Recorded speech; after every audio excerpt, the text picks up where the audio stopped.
Bayangkan sebuah pulau terpencil yang dikuasai sekte fanatik. Di balik ritual penuh darah, tersimpan rahasia kelam yang lebih mengerikan dari yang terlihat. Seorang pria datang dengan satu tujuan, menyelamatkan adiknya. Namun semakin jauh ia menyelidiki, semakin jelas bahwa pulau itu dipenuhi kengerian tak terduga. Inilah kisah penuh teror, pengkhianatan, dan pengorbanan. Ini film Apostle, sebuah horor misteri yang akan menguji iman dan keberanian hingga ke titik terakhir. Daripada kalian makin penasaran, kita langsung saja ke alur ceritanya.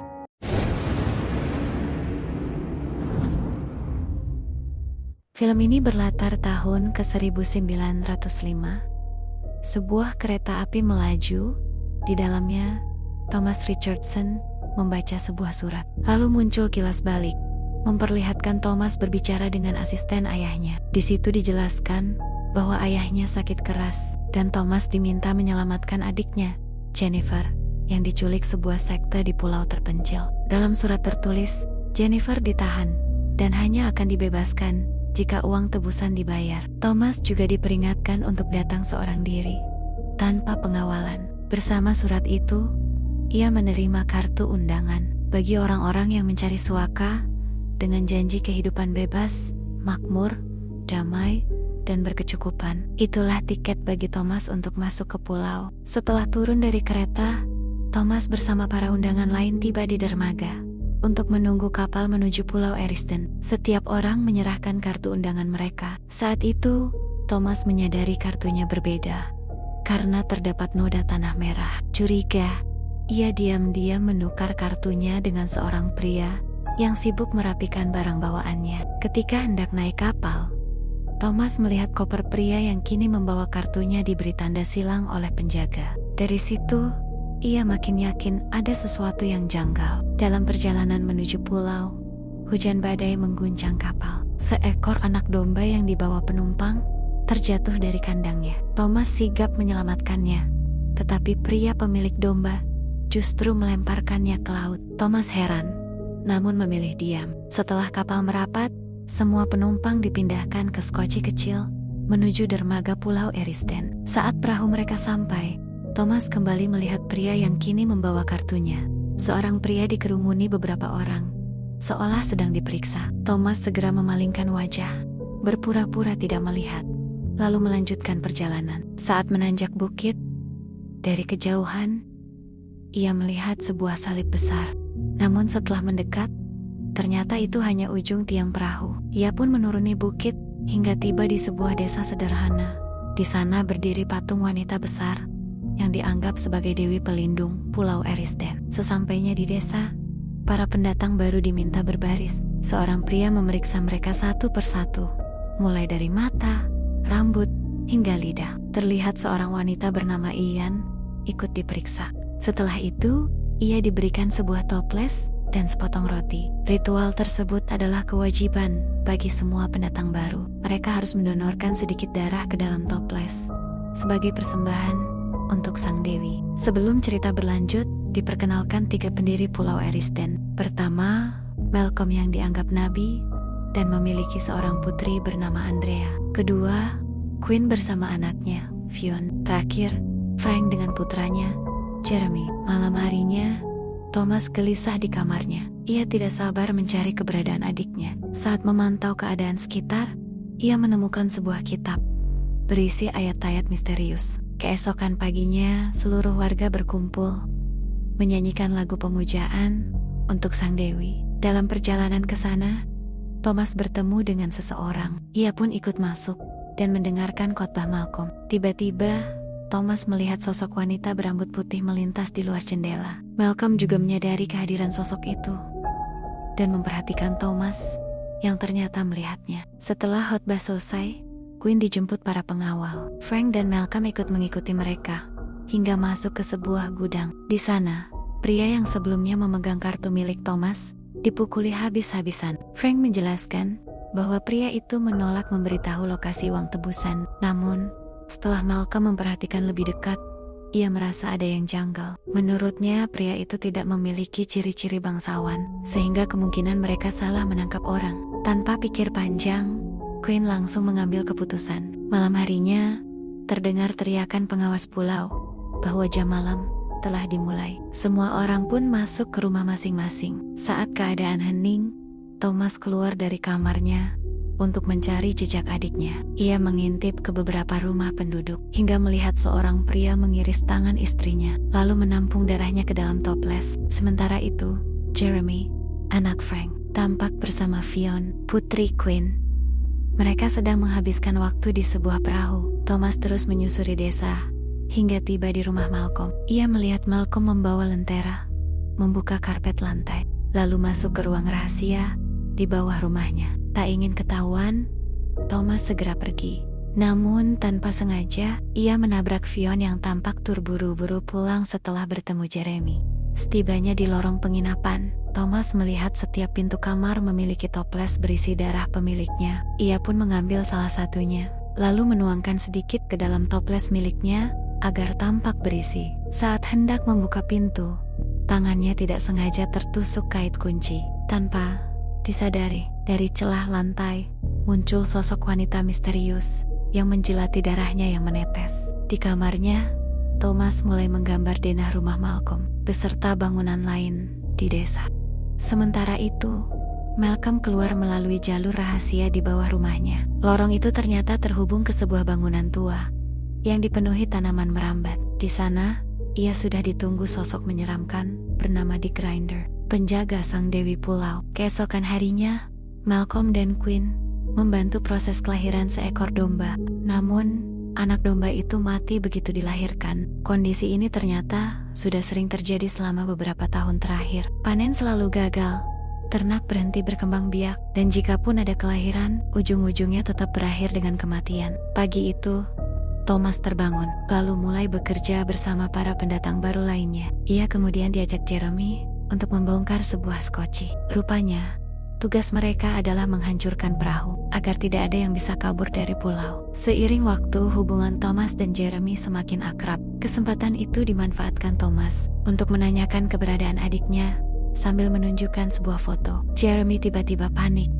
dan mencoba menghindar. Namun, Thomas langsung mengancam akan membongkar hubungannya dengan Fionn jika ia tidak mau bicara. Terdesak, Jeremy akhirnya mengaku pernah melihat Jennifer berada di dalam sebuah peti di kapal. Ia juga menjelaskan bahwa ayahnya berkata mereka tidak punya pilihan lain. Panen selalu gagal dan warga terancam kelaparan. Karena itu, mereka menculik anak-anak bangsawan untuk kemudian meminta tebusan dari keluarga mereka. Thomas terus menekan Jeremy agar mau membantunya menyelamatkan Jennifer. Jika tidak, maka rahasianya dengan Fionn akan dibongkar. Sepulang dari bekerja, semua pria pendatang baru dikumpulkan oleh Malcolm karena salah satu dari mereka dicurigai sebagai penyusup. Satu persatu diperintahkan mengucapkan ayat dari kitab suci pulau itu. Thomas mulai gelisah dan diam-diam menyiapkan pisau cukur di tangannya. Namun, saat giliran pria keempat, ia tiba-tiba mengeluarkan pisau dan berusaha membunuh Malcolm.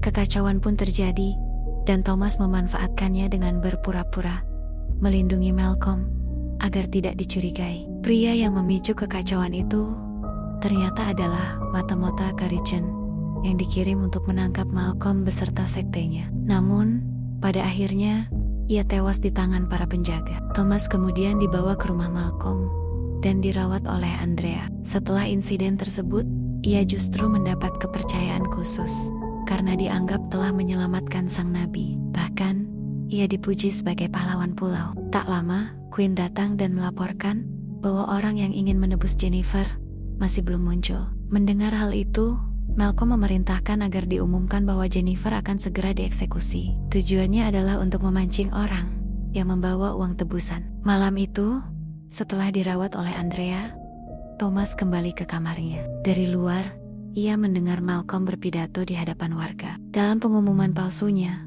Malcolm menyebut Jennifer sebagai utusan raja yang dikirim untuk menghancurkan komunitas mereka. Ia menambahkan, jika saudara Jennifer bersedia muncul, maka mereka berdua akan diampuni. Sampai detik itu, Malcolm belum menyadari bahwa orang yang ia cari adalah Thomas, sang pahlawan yang sudah menyelamatkannya. Namun, setelah lama ditunggu, tidak ada yang maju. Quinn pun naik ke kereta dan bersiap mengeksekusi Jennifer. Dari dalam kamarnya, Thomas tidak bisa berbuat apa-apa selain meratapi nasib adiknya. Keesokan paginya, Jennifer terbangun di bawah patung Dewi Pulau. Ternyata ia belum tewas, melainkan dijadikan bahan ejekan anak-anak desa. Beruntung, Andrea datang dan mengusir mereka. Slowly or your body will return. I'll see to it that no one. Vian mulai merasakan ada yang berbeda pada tubuhnya. Setelah memeriksa di kamar mandi, ia pun terkejut. Sementara itu, Quinn menemui Malcolm dan mengeluhkan bahwa persediaan makanan, ternak, serta hasil panen sudah benar-benar menipis. Malcolm lalu merencanakan pesta malam di tengah desa dan mewajibkan semua warga hadir. Namun, di balik acara itu, ia dan Quinn berniat masuk ke rumah-rumah warga untuk mencuri uang serta barang berharga. Di sisi lain, Thomas yang sedang bekerja bersama Jeremy akhirnya melihat adiknya, Jennifer, masih hidup. Ia melihatnya dinaikkan ke atas kereta. Malam pun tiba, pesta dimulai. Semua warga memenuhi jalan, menikmati acara yang dipersiapkan Malcolm. Thomas ikut bergabung dan kembali bertemu Andrea. Derek Kehan, Jeremy, memberi isyarat agar Thomas segera menjalankan rencana mereka. Sementara itu, Malcolm dan Quinn mulai menggeledah kamar warga satu persatu untuk mencuri harta benda. Di saat bersamaan, Jeremy membawa Thomas ke kolong rumah Malcolm. Mereka yakin para korban penculikan disekap di ruang rahasia yang ada di bawah sana. Dengan hati-hati, Thomas membongkar batu bata hingga terbentuk lubang cukup besar untuk dimasuki. Sementara itu, Jeremy diminta menunggu di luar sambil menyusun kembali batu bata. Tak lama kemudian, Malcolm dan Quinn yang sedang menggeledah akhirnya tiba di kamar Thomas. Di sana, mereka menemukan gambar denah buatan Thomas. Dari situlah mereka sadar bahwa Thomas adalah orang yang mereka cari. Mereka segera memanggil Frank dan menyuruhnya menuju rumah Malcolm. Saat itu, Frank melihat Jeremy berada di kolong rumah. Mengira itu Thomas, ia langsung menariknya keluar. Namun, betapa terkejutnya Frank ketika mengetahui bahwa anaknya sendiri ternyata bekerja sama dengan Thomas. Thomas disuruh Jeremy pergi sebelum keadaan semakin kacau. Frank lalu masuk ke kolong, disusul Malcolm dan Quinn. Frank mengatakan bahwa Thomas masih berada di dalam terowongan, sehingga mereka pun berpencar. Malcolm berjaga di ujung terowongan, sementara Quinn bersama Frank. Thomas terus menyusuri jalan bawah tanah, hingga tiba di sebuah bangunan tua, tempat bersemayam Dewi Pulau. Namun, di ujung terowongan, Malcolm sudah menunggu dengan senapan terarah ke pintu keluar. Saat Thomas hendak menaiki tangga, tiba-tiba kuda milik Malcolm meringkik. Menyadari ada orang di luar, Thomas segera bersembunyi. Tak lama, Frank sampai di lokasi Thomas tadi. Saat mencoba keluar, ia justru ditembak Malcolm, yang mengira itu Thomas. Beruntung, Thomas berhasil meloloskan diri. Meski sempat dikejutkan oleh kemunculan sosok wanita tua menyeramkan di dalam selokan, ia akhirnya keluar melalui goa lain. Sementara itu, Malcolm masuk ke rumah misterius. Di dalamnya, tampak seorang wanita yang tubuhnya terlilit akar dan ranting pohon. Dialah Dewi Pulau, sumber kemakmuran tanah itu, dengan imbalan darah hewan maupun manusia. Malcolm mendekatinya, lalu memberikan darahnya. Begitu diminum, akar dan ranting di sekelilingnya langsung bertunas. Di saat bersamaan, muncul sosok mengerikan bernama The Grinder dengan karung berisi Jennifer. Ia menggantung Jennifer bersama korban-korban lainnya. Keesokan paginya, Thomas terbangun mendengar suara Andrea. Ia sudah menduga Thomas ada di sana karena semalam melihat ayahnya. Thomas pun menceritakan kebenaran bahwa Malcolm hanyalah nabi palsu dan Jennifer sebenarnya diculik hanya untuk uang tebusan. Andrea kemudian membawa Thomas ke tempat persembunyian sementara. Pulau itu kini semakin mencekam. Sementara itu, Jeremy dan Fionn bertemu diam-diam. Fionn mengaku bahwa dirinya sedang hamil. Mendengar hal itu, Jeremy terkejut sekaligus bingung, sebab mereka masih sangat muda, dan orang tua mereka pasti tidak akan mengizinkan. Jeremy lalu pergi mengambil hadiah yang sudah ia siapkan untuk Fionn. Namun, saat ia pergi, Quinn, ayah Fionn, melihat putrinya dari kejauhan. Quinn segera menghampirinya, dan dengan kejam berkata bahwa ia tidak akan membiarkan Fionn melahirkan anak dari Jeremy. Fionn mencoba melawan, tetapi tragisnya, ia kehilangan nyawa. You have no idea! That thing Malcolm mendatangi rumah Frank. Namun, rumah itu kosong. Rupanya, Frank berniat kabur bersama Jeremy meninggalkan pulau karena takut ketahuan membantu Thomas. Malcolm menyusulnya ke perahu dan memintanya kembali ke Pulau Erisden. Frank menolak dengan tegas, sebab ia tak sanggup lagi menyaksikan pembantaian di pulau itu. Ia juga mengungkapkan bahwa pulau tersebut kini diracuni sang dewi karena sudah lama tidak diberi darah dan daging manusia. Tak lama, Jeremy kembali untuk memberikan hadiah kepada Fionn. Namun, ia terkejut mendapati Fionn sudah tak bernyawa. Queen muncul dan terlibat perkelahian dengannya. Jeremy berhasil melukai Queen hingga membuatnya berteriak minta tolong. Saat warga berdatangan, Queen memutarbalikkan fakta dan menuduh Jeremy sebagai pembunuh putrinya. Pengawal Malcolm segera mengejar dan menangkap Jeremy, lalu membawanya ke Allen untuk diadili. Queen sudah menyiapkan tempat eksekusi dan bersikeras bahwa Jeremy adalah pembunuh Fionn. Tak lama kemudian, Thomas ikut datang. Andrea juga ditangkap para pengawal dan dipaksa menyaksikan sahabatnya dihukum mati. Dan akhirnya, Jeremy dieksekusi dengan cara brutal oleh The Grinder. Andrea dan Thomas hanya bisa menyaksikan dengan putus asa.